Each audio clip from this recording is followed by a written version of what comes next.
नमस्कार, मैं हूं मनीष शर्मा। आप देख रहे हैं चुनावी चर्चा। एनडीटीवी राजस्थान के इस खास कार्यक्रम में आपका स्वागत है।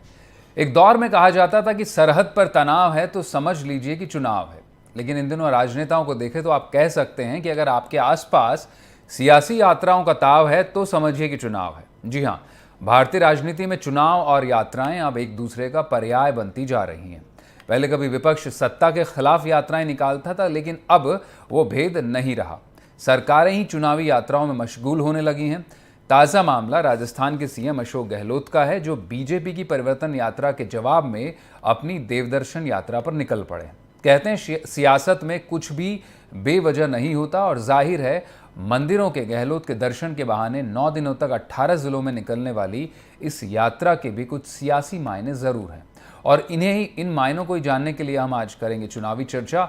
हर दिन की तरह मेरे साथ खास मेहमान होंगे जो बताएंगे आपको कि इस गहलोत की जो देवदर्शन यात्रा है इसके क्या मायने हैं। कांग्रेस से पंकज शर्मा मेरे साथ जुड़ेंगे, बीजेपी से लक्ष्मीकांत पारीक होंगे, और राजनीतिक विश्लेषक राजीव तिवारी भी हमारे साथ जयपुर से जुड़ेंगे। तो हम जानने की कोशिश करेंगे कि जिस तरह से एक के बाद एक राजस्थान में चुनावी यात्राएं निकल रही, उनके आखिर क्या मायने हैं। और अब बीजेपी की परिवर्तन यात्रा जो 25 सितंबर को प्रधानमंत्री नरेंद्र मोदी के महासंबोधन और महारैली के बाद समाप्त हुई, उसके बाद कांग्रेस की इस देवदर्शन यात्रा के क्या चुनावी और क्या सियासी मायने, इस पर हम बात करेंगे। हमारे तीनों विशेष मेहमान हमारे साथ राजस्थान से जुड़ेंगे, और इस वक्त तीनों का मैं रुख करना चाहूँगा। तीनों मेहमान हमारे साथ जुड़ चुके हैं।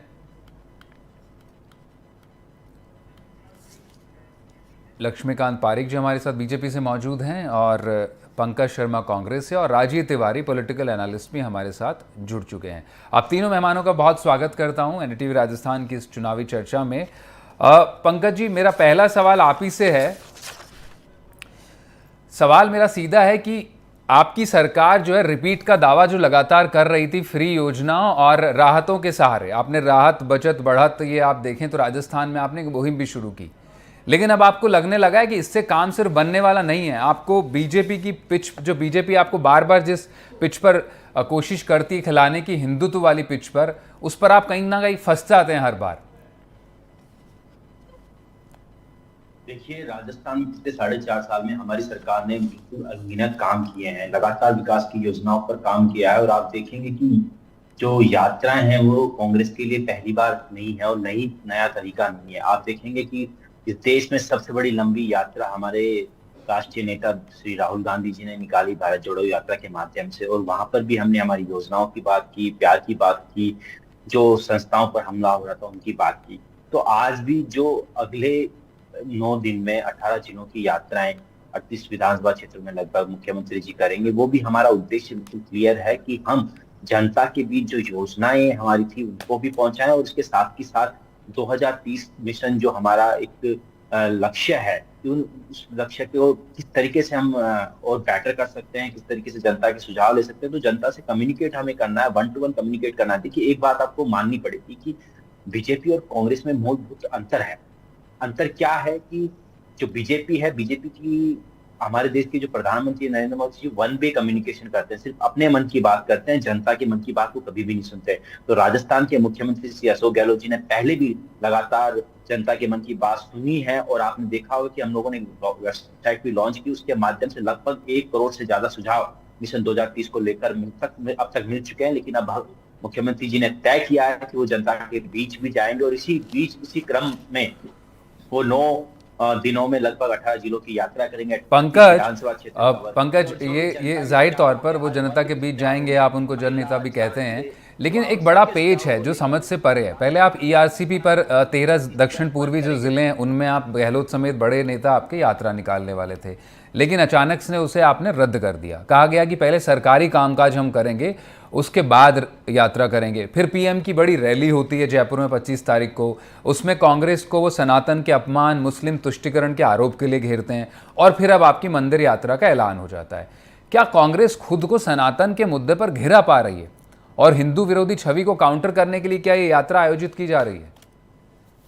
देखिए, मैं एक चीज मानता हूं कि बीजेपी के पास तो मुद्दों की कमी है।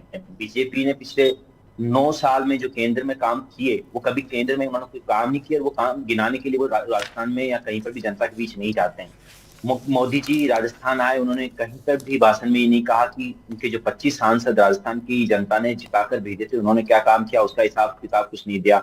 उन्होंने खुद ने केंद्र में क्या किया, जिन मुद्दों के साथ उस सरकार में आए थे, बहुत ही महंगाई की मार अब की बार मोदी सरकार, बहुत ही पेट्रोल डीजल की मार अब की बार मोदी सरकार, रोजगार के वादे के साथ आए थे, वो कोई भी मुद्दे पे उन्होंने राजस्थान में बात नहीं की, क्योंकि उनको पता है, क्योंकि वो विकास के मुद्दों की बात कभी करते भी नहीं है और विकास के नाम पे वो चुनाव भी नहीं लड़ते। हम सब ने कर्नाटका में देखा, हिमाचल में देखा कि उन्होंने विकास की बात ही नहीं कही, डेवलपमेंट पे वो बात ही नहीं करते, इंफ्रास्ट्रक्चर पे वो बात ही नहीं करते। उनका सिर्फ एक एजेंडा है कि लोगों को कैसे लड़ाया जाए, किस तरीके से लोगों का ध्यान भटकाया जाए और जो मूल मुद्दे हैं उनसे ध्यान भटकाकर किस तरीके से केवल सत्ता हथियाने का काम वो लोग करते हैं। लेकिन राजस्थान की सरकार करबद्ध है, संकल्पित है कि राजस्थान के एक एक लोगों तक, जन जन तक कल्याणकारी सरकारी योजनाओं को पहुंचाएंगे और 2030 तक किस तरीके से राजस्थान को सुदृढ़ बना सकते हैं, उसके लिए जो जनता के सुझाव है उसको लेने के लिए मुख्यमंत्री स्वयं जनता के बीच जा रहे हैं। उनके मन की बात भी सुन रहे हैं, सिर्फ अपने मन की बात प्रधानमंत्री की तरह नहीं करते। हम सब लोग जनता के मन की बात भी सुनना चाहते हैं। ठीक है, ठीक है। मैं बीजेपी के प्रवक्ता के पास आना चाहूंगा। लक्ष्मीकांत जी, आपका भी कार्यक्रम में स्वागत है। आप ये बताइए कि आपकी पार्टी कन्हैया लाल हत्याकांड के जरिए मुस्लिम तुष्टिकरण का मुद्दा उठाती है, सनातन विरोधी आप कांग्रेस और इंडिया गठबंधन को बताते हैं, लेकिन अब देखें तो अशोक गहलोत से लेकर प्रियंका गांधी, राहुल गांधी सब मंदिरों के दौरे करते हैं। अब और गहलोत एक बार फिर नए मंदिर भ्रमण पर निकल पड़े। फिर आप कैसे कहेंगे कि वो सनातन विरोधी हैं, हिंदुत्व विरोधी हैं, देवताओं का अपमान करते हैं? देखिए, मैंने कांग्रेस से प्रवक्ता की तो आवाज मेरे तक आई है, आपकी आवाज ही बहुत कम मेरे पास आ रही है, फिर भी जहां तक आप समझ पा रहा हूँ आपका सीधा प्रश्न है, कांग्रेस वर्तमान में मंदिर मंदिर जाकर द्वार द्वार जाकर ढोकने का प्रयास कर रही है। मेरा सीधे तौर पर इस बारे में मानना है, जो लोग राम के अस्तित्व को नकारते थे, जो राम सेतु के अस्तित्व को नकारते थे, जो राम मंदिर के लिए बड़ी लड़ाई लड़ रहे कि राम का मंदिर अयोध्या में नहीं बने, इस बात को लेकर बड़ी संघर्षरत थे, जो लोग लंबे समय से हिंदुत्व को लेकर के, हिंदुत्व को ये कहते थे कि भगवान आतंकवाद है, इस पर संज्ञा देने वाले लोग आज मंदिर मंदिर जा रहे हैं। वे लोग, कुछ लोग अपने को ब्राह्मण बताना चाह रहे हैं, कुछ लोग कुर्ते बाहर जनेऊ निकाल कर घूम रहे हैं, और कुछ लोग कांग्रेस के नेता आज वर्तमान के अंदर मंदिर में द्वार द्वार जा रहे हैं। जो लोग मंदिर और भगवान राम पर आपत्ति खड़ा किया करते थे, जो लोग हिंदुत्व पर आपत्ति खड़ा किया करते थे, आज कम से कम मोदी जी के डर से वे लोग मंदिर की ओर तो लौटने लगे। ये भारतीय जनता पार्टी की सफलता की बात। जो लोग हिंदुत्व के को और सनातन धर्म को नकारते थे, वे आज सनातन धर्म को स्वीकार करने लगे, ये बहुत बड़ी बात है। जो लोग खजूर खिलाकर पार्टियां क्या करते थे, इतफाक पार्टियां क्या करते थे, वे आज कम से कम कीर्तन में शामिल होने लगे, ये हमारे लिए बड़ी बात है। नहीं, फिर तो इस लिहाज से लक्ष्मीकांत जी, इस लिहाज से फिर तो अब आप आरोप लगा नहीं सकते हैं कांग्रेस पर कि वो ये सब लोग जानते हैं किस लिए जा रहे हैं, सियासत के लिए जा रहे हैं। हमारा उद्देश्य, हमने पहली बार थे जब भारतीय जनता पार्टी बनी, तब हमारे मैनिफेस्टो राम मंदिर था, आज भी है। धारा 370 तब भी थी, आज भी है। और हमारा मानना है कि चाहे राम मंदिर का मुद्दा हो, धारा 370 का मुद्दा हो या अन्य कोई मुद्दे हो, हमने उन मुद्दों को सदैव जीवित रखा है, जो मुद्दों को हमने मैनिफेस्टो सदैव शामिल करने का काम किया है। नहीं, लेकिन वो आरोप कभी भी दोहरी बात नहीं करती, दोहरे मापदंड नहीं करती। भारतीय जनता पार्टी कोई भी काम वोटों के लिए नहीं किया करती, वोट के लिए नहीं करती, हम लोगों को लुभाने के लिए नहीं करते, हम देश के लिए करते हैं, देश की अस्मिता करते हैं, देश की अखंडता के लिए करते हैं, हम देश के लिए काम करते हैं। नहीं तो अब तो आप जैसा कह रहे हैं लक्ष्मीकांत जी, जैसा आप कह रहे हैं कि आप सफल रहे, बीजेपी की ये रणनीति सफल रही कि कांग्रेस भी मंदिरों के दौरे पर जाएं, तो अब तो आपके पास ये मुद्दा बचा नहीं कि आप उन्हें मंदिर के बहाने घेरें। रणनीति नहीं है। आज आप इन कांग्रेस के लोगों को जो सिर्फ और सिर्फ एक धर्म विशेष की बात किया करते थे, आज कम से सनातन की ओर लौटना पड़ रहा है। ये भारतीय जनता पार्टी के लिए बड़ी बात है, देश की जनता के लिए बड़ी बात है, देश के हिंदुओं के लिए बड़ी बात है। ठीक है, तो इसी तौर पर मैं कह सकता हूं कि आज सनातन की तरफ लौटना है काम, यदि किसी को करना पड़ रहा है, कांग्रेस को लौटना पड़ रहा है, सनातन की तरफ लौटना नहीं, मतलब आप कह रहे हैं कि कांग्रेस को आप हिंदुत्व के रास्ते पर लेकर आ रहे हैं। कोई धर्म है, हिंदू भी कोई धर्म है, मंदिर भी कुछ होता है, या आज मानने लगे हैं, आज गुरुद्वारा भी कुछ होता है मानने लगे हैं, वरना किसी धर्म विशेष के धर्म के स्थानों पर जाना ही कांग्रेस का काम रह गया था। ठीक है, तो सीधो इतफाक पार्टियां करने वाले लोग आज बदल कर यदि माता का ये इसमें भी आप अपनी सफलता खोज रहे हैं। ठीक है, मोदी जी की सफलता है। ठीक है, भारतीय जनता पार्टी सफलता। मैं राजीव जी के पास आना, जी लक्ष्मीकांत जी लौटेंगे, आपके पास भी आएंगे। आज से पहले जब किसी भी देव स्थान से अपनी यात्रा का शुरुआत करने का प्रयास नहीं किया, वे मंदिरों में खर्च हुए पैसों को वेस्ट मनी बताया करते थे, आज वे उसी मंदिर में जाकर भेंट चढ़ाने का काम कर रहे हैं, तो निश्चित मान के चलिए ये वोटों को लुभाने का प्रयास मात्र है। लेकिन ये बड़ा अजीब है कि आप अगर मंदिर जाएं तो पॉलिटिक्स नहीं है, ये मंदिर जा रहे हैं तो फिर वो आपकी सफलता है और वो सियासत है। एक मिनट मैं बता दूं आपको, गुजरात चुनाव में माननीय राहुल गांधी मंदिर मंदिर द्वारे द्वारे लक्ष्मीकांत जी, जाने का हमारे प्रयास कर रहे थे। हमारे राजनीतिक गुजरात की एक्सपर्ट से जनता भी ने जवाब ले सिरे लेते से हैं। आपको नकार दिया, और राजस्थान की जनता भी आपके इस नाटक को जानती है और राजस्थान आने समय आपको नकारने वाली है। ठीक है, ठीक है, मैं राजीव जी का रुख करना चाहूंगा। राजीव जी, जैसा दोनों प्रवक्ताओं का आपने सुना, दोनों पार्टियों के, बीजेपी का हालांकि कहना है कि उनकी सफलता है कि अब कांग्रेस मंदिरों के रास्ते पर निकल पड़ी है। अब मेरा सवाल आपसे सीधा सा है कि बीजेपी राजस्थान में खास तौर पर पिछले 20 साल से लक्ष्मीकांत जी, लक्ष्मीकांत जी, अगर आप तक मेरी आवाज पहुंच रही है तो मैं राजनीतिक विश्लेषक भी हमारे साथ जुड़ चुके हैं, राजीव जी। और बीजेडी को बीजेडी। अरे भाई, मैं उनसे भी जवाब ले लूं। लक्ष्मीकांत जी, एक मिनट, आप जरा रुकिए तो। राजीव जी, मैं आपसे सीधा सवाल पूछना चाहता हूं कि पिछले 20 सालों में राजस्थान की राजनीति को देखें। मैं आपका सवाल सुनूंगा, पहले आप अपनी टेक्निकल टीम से कहिए कि मेरे को भाजपा प्रवक्ता दिखा रहे हैं, मेरा नाम लक्ष्मीकांत शर्मा लिख रहे हैं, जबकि वो मैं कहूंगा कि वो ठीक करेक्ट कर ले उसे। तिवारी का नाम लिख रहे हैं। नहीं राजीव, मैंने एड्रेस कर दिया है कि राजीव तिवारी जी हमारे साथ हैं और सीनियर जर्नलिस्ट हैं और पॉलिटिकल एनालिस्ट भी हैं, राजस्थान की सियासत को बड़े अच्छे से जानते हैं राजीव जी। उनसे मेरा सवाल है, अब आपने राजीव जी दोनों प्रवक्ताओं को सुना। 20 सालों से अगर राजस्थान में देखें तो बीजेपी तो चुनावी यात्राएं निकालती रही है। वसुंधरा राजे भी अलग अलग अपने देवदर्शन यात्राएं निकालती रही। स्वराज संकल्प उन्होंने निकाला, 2003 में जब वो आई तो परिवर्तन के नाम पे उन्होंने यात्रा निकाली, और इस बार फिर बीजेपी ने परिवर्तन यात्राओं का रुख किया। लेकिन इस बार कांग्रेस भी जो है, जो खासतौर पर गहलोत सरकार है, वो भी इन यात्राओं में मशगूल है। पहले वो ईआरसीपी पर यात्रा करने वाले थे, फिर लेकिन उसे अचानक रोक दिया। अब प्रधानमंत्री की रैली के बाद सीएम गहलोत देवदर्शन यात्रा पर निकल पड़े। क्या सियासी मायने हैं इन चुनावी यात्राओं के राजस्थान में अभी? क्या इसे परिवर्तन यात्राओं का काउंटर माना जाए गहलोत की देवदर्शन यात्राओं को? देखिए, जो गहलोत जी यात्रा कर रहे हैं, इसका प्रोग्राम प्रधानमंत्री की यात्रा से पहले बन चुका, उसका अनाउंसमेंट भी हो गया था। प्रधानमंत्री के आने के बाद इसका कोई वो नहीं बनाया यात्रा का कार्यक्रम, वो पहले बन चुका था और घोषणा भी हो चुकी थी कि 27 से 30 और 3 अक्टूबर से लेकर 7 अक्टूबर तक 2 फेज में वो यात्रा करेंगे और इतने जिलों की करेंगे और इसमें इतने बीच में जो मंदिर बनेंगे वहां भी वो जाएंगे, दर्शन करेंगे। और चुनाव के दौरान अगर यात्रा करना कोई बुरी बात नहीं है। पहले भी चुनाव के दौरान जब मुख्यमंत्री गहलोत भी थे या वसुंधरा जी थी, ये लोग पूरे राज्य का दौरा करते थे। इसको सिर्फ मंदिरों की यात्रा कह देना या देव दर्शन यात्रा कह देना वो सही नहीं है। इनकी शुद्ध रूप से चुनावी यात्रा है ये। तो उसमें वो बीच में जितने मंदिर पड़ेंगे वहां भी ऑब्वियसली दर्शन करेंगे, हिंदू हैं वो भी आखिर। और कांग्रेस में भी कोई ऐसा नहीं है कि वो बिल्कुल ही हिंदू विरोधी है। हमारे यहाँ पे हरदेव जोशी और ये सब लोग यहाँ रहे हैं और हाँ, भैरव सिंह शेखावत भी करते थे। जी जी जी, भैरव सिंह शेखावत भी करते थे, सब करते थे। तो राजीव जी, के दौरान अगर नेता अपने राज्य का दौरा नहीं करेगा तो कब करेगा?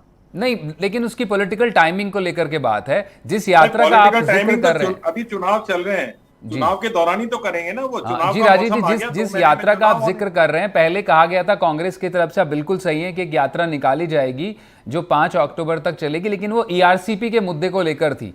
लेकिन अचानक प्रधानमंत्री के आज से 10 दिन पहले ही वो स्थगित हो चुकी थी। हाँ, उसे रद्द कर दिया गया, उसे अचानक रद्द किया और फिर कहा कि पहले उसके पॉलिटिकल मायने इसके इसलिए भी बहुत हैं क्योंकि जिन जिलों में अभी गहलोत जी दौरा करेंगे, शेखावाटी हो गई, आपके मेवाड़ हो गया, मारवाड़ हो गया, डूंगरपुर बांसवाड़ा वाला जो आदिवासी बीकाना वाला है, जी हो गया जी। तो इन सारी जगहों पर वो यात्रा करेंगे और उन कुछ इलाकों में जहां बीजेपी की मजबूत सीटें हैं वहां पे वो कोशिश करेंगे अपना जनाधार बढ़ाने की। साथ ही इन इलाकों में शेखावाटी और जो बीकानेर, हनुमानगढ़, गंगानगर वाला इलाका है, जी जी, वहां पे हनुमान बेनीवाल की पार्टी वो पिछले चुनाव में भी काफी मजबूती से उभरी थी, 3 सीटों पे जीते भी थे और खुद हनुमान बेनीवाल वहां से सांसद भी बने थे नागौर से। तो ये जो देखा जा रहा है कि अभी कांग्रेस जो है लोकतांत्रिक जो पार्टी है ये हनुमान बेनीवाल जी की, लोजपा, उसके काफी नजदीक आ रही है। और वो भी हनुमान बेनीवाल ना तो गहलोत जी की बुराई कर रहे हैं, ना कांग्रेस का कोई लीडर।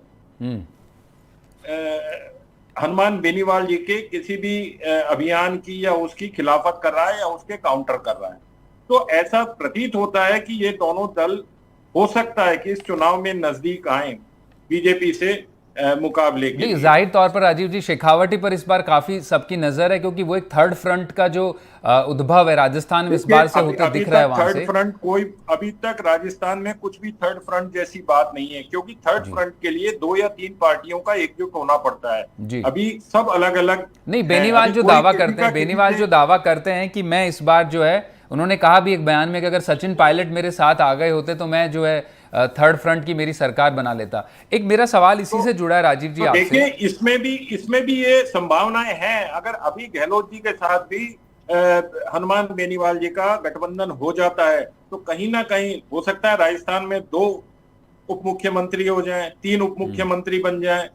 तो वो सारी संभावनाएं हैं। आपने महाराष्ट्र में भी देखा, आपने और दूसरे राज्यों में भी देखा। तो जैसे तेलंगाना में है, आंध्र में है, तो कई सारे उप मुख्यमंत्री आजकल जो बनते हैं तो वो गठबंधन इसीलिए होता है कि आप हमें हमारी वाजिब वो जो अधिकार है, जो वाजिब हमारी जगह है, उसको देंगे।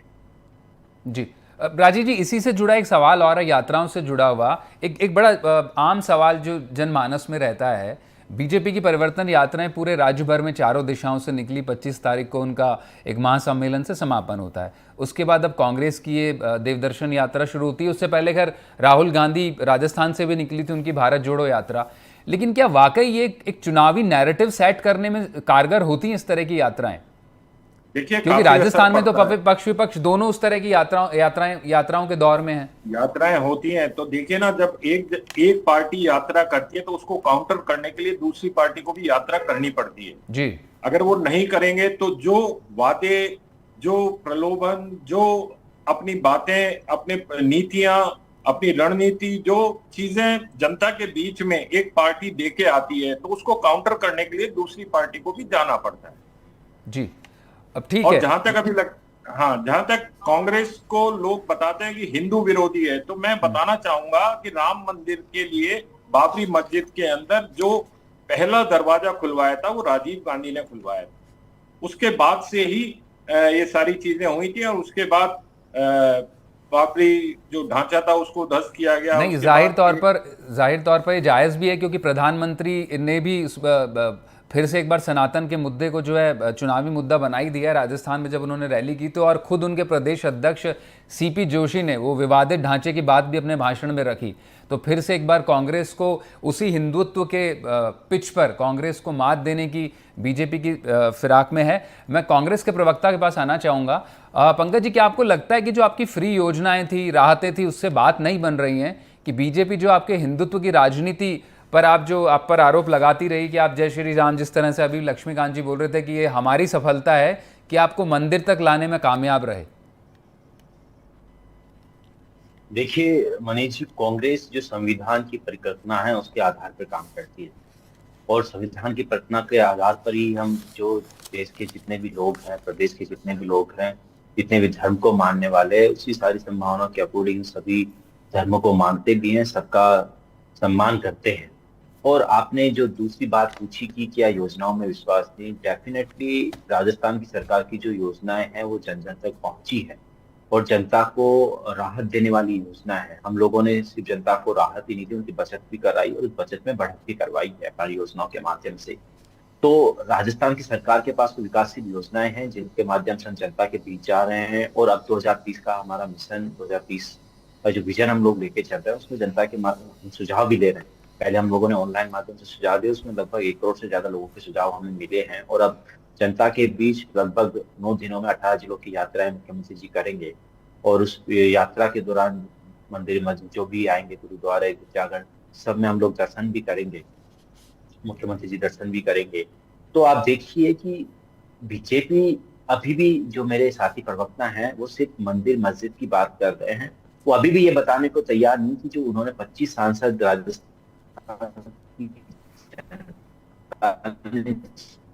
भेजे थे, उन्होंने क्या काम किया। जी। और हम मध्य प्रदेश में तो देख ही रहे हैं कि सांसदों के क्या हाल है कि उन्हें विधानसभा चुनाव लड़वाना। तो आज कह देता हूँ चैनल कि बीजेपी राजस्थान में भी यही प्रयोग करेगी, क्योंकि इन लोगों ने कुछ जनता के लिए काम ही नहीं किया। जी। केंद्र सरकार भी जी। जिन बातों के साथ सरकार में आई थी ना, वो बातें जी पंकज जी, लक्ष्मीकांत जी से भी जवाब ले लेते हैं। लक्ष्मीकांत जी, कांग्रेस का आप पर ये अक्सर आरोप रहता है कि आप बड़े मुद्दों को जो है भटकाने का काम करते हैं चुनाव में। राहुल गांधी ने भी आरोप लगाया अभी एक चर्चा के दौरान कि बीजेपी बड़ा नैरेटिव कंट्रोल कर देती है। वो बेरोजगारी की बात नहीं करती है, वो महिला की बात नहीं करती है, किसान की बात नहीं करती है, ओबीसी की बात नहीं करती, और आप आखिर में जो है श्री राम, बजरंग बली और हिंदुत्व के नाम पर नैरेटिव बदल डालते हैं। उसको कांग्रेस काउंटर करने की कोशिश कर रही है। ये बड़ा आरोप आप पर लगता है कि चुनाव में आप मुद्दों से और विकास की बातों से हटकर हिंदुत्व और मंदिरों की बात पर आ जाते हैं। देखिए, भारतीय जनता पार्टी मुद्दों पर भटकती है, भटकाने का प्रयास करती है। ये काम कांग्रेस का है। कांग्रेस सीधे तौर पर अपने मुद्दों को भटकाने का काम करती है। यदि आप देश में बेरोजगारी की बात करूं तो राजस्थान नंबर 1 बेरोजगारी में, बाकी प्रदेशों से अग्रणी स्थान पर खड़ा है। जी। पहली बात, राजस्थान में महिलाओं की अस्मिता की बात करें तो कानून व्यवस्था की स्थिति बद से बदतर हो चली है। राजस्थान के अंदर महिला अत्याचार पर राजस्थान नंबर 1। वो किसी भी तरीके से सही नहीं है। बीच में नहीं बोलते, मैं फाजिल तो तुझे ठीक रहेगा। मैंने बीच में आपको डिस्टर्ब नहीं किया। डिबेट है, बच्चों के टूटू में नहीं है, प्लीज सुन ले। सीधे तौर पर जिस प्रकार से कांग्रेस महिलाओं के मामले में राजस्थान में नंबर 1 हो गई कि महिला अत्याचार राजस्थान में होकर रहेंगे, आत्महत्याओं के मामले नंबर 1, हत्याओं के मामले नंबर 1, और कानून व्यवस्था की स्थिति बद से बदतर हो चली है। शिक्षा के क्षेत्र में राजस्थान पिछड़ चुका है। स्कूल है तो शिक्षक नहीं है, शिक्षक हैं तो स्कूल नहीं है। तो राजस्थान स्वास्थ्य के मामलों में पिछड़ चुका है, हॉस्पिटल्स के मामले में पिछड़ चुका है, डॉक्टर है तो हॉस्पिटल नहीं है, प्राथमिक जो केंद्र। ठीक है, एक आखिरी कमेंट लक्ष्मीकांत जी, मैं राजीव जी से भी ले लेता हूं। उसको वाइंड अप करने का समय, हमारे पास समय का थोड़ा अभाव है। राजीव जी, आप दोनों ही काफी बारीकी से आप नजर रखते हैं राजस्थान की सियासत पर। बीजेपी के परिवर्तन यात्राओं को देखा और आज से जो आगाज हुआ है मुख्यमंत्री की यात्रा को, इसको भी आप देख रहे हैं और आगे भी नजर रखेंगे। मुद्दे क्या हैं इन यात्राओं में, किन मुद्दों पर इस बार जो है राजस्थान में वोटर्स डिसाइड करने वाले हैं? क्योंकि ये परिवर्तन यात्रा हो या फिर ये यात्रा हो, एक में बुलडोजर दिखाया जाता है, इसमें मंदिर जो है भ्रमण दिखाया जाएगा, बताया जाएगा, लेकिन असल में मुद्दे क्या हैं, कोर इश्यूज क्या हैं जिन पर इस बार राजस्थान का वोटर जो है, आम जनमानस में वो मुद्दे उसके जहन में हैं? देखिए, मुख्य मुद्दे जो हैं वो वही हैं, बेरोजगारी है, शिक्षा है, फिर उसके साथ में आपके भ्रष्टाचार है, और सबसे बड़ी बात है विकास जी। और जो मिडिल क्लास की महंगाई की वजह से हालत खराब हो रही है, वो एक बहुत बड़ा मुद्दा है। इस बार मिडिल क्लास जो है वो देखिएगा, पोलिंग के दौरान भी उसकी वोटिंग परसेंटेज बहुत ज्यादा रहेगी। और जो महंगाई का मुद्दा है, दूसरा बेरोजगारी का है। नहीं, पर राजीव जी, गहलोत तो दावा कर रहे हैं कि उन्होंने तमाम मुद्दों को सुलझा दिया है। वो उनकी सरकारी कल्याणकारी और सोशल सिक्योरिटी की सरकार है। 500 रुपए में सिलेंडर दिया तो वो गरीब को दिया जी, आपने मिडिल क्लास को नहीं दिया जी, या हायर क्लास को नहीं दिया। आपने बिजली की छूट दी तो वो लोअर क्लास को दी, मिडिल क्लास की तो आपने जो पहले छूट दे रहे थे उसमें 100 रुपए काट दिए। तो ये सारी चीजें हैं जो काउंट करती हैं। हालांकि फिर भी राजस्थान में जो बीजेपी वाले दावा करते हैं कि महिला अत्याचार में नंबर 1 हो गया या भ्रष्टाचार में नंबर 1 हो गया, तो हम जब केंद्रीय एजेंसियों की जो रिपोर्ट देखते हैं तो उसमें सूरत कुछ और होती है और बयानों में सूरत कुछ और होती है। जाहिर तौर पर हाँ, बहुत बहुत शुक्रिया आप तीनों मेहमानों का। राजीव जी आप जुड़े हमारे साथ, लक्ष्मीकांत जी और पंकज आप जुड़े हमारे साथ, बहुत बहुत शुक्रिया चुनावी चर्चा में जुड़ने के लिए। तो देखा आपने कि जिस तरह से हमारे एक्सपर्ट ने भी बताया कि राजनीति में जो है, जो रिपोर्ट कुछ और होती है पर बयानबाजी कुछ और होती है। और अक्सर मैं कहता हूँ सियासत में जो होता है वो दिखाया नहीं जाता है और जो दिखता है वो अक्सर होता नहीं है। इस चुनावी चर्चा में आप सब जुड़े, आपका बहुत बहुत शुक्रिया। बाकी तमाम खबरों के लिए आप जुड़े रहें NDTV राजस्थान के साथ। नमस्कार।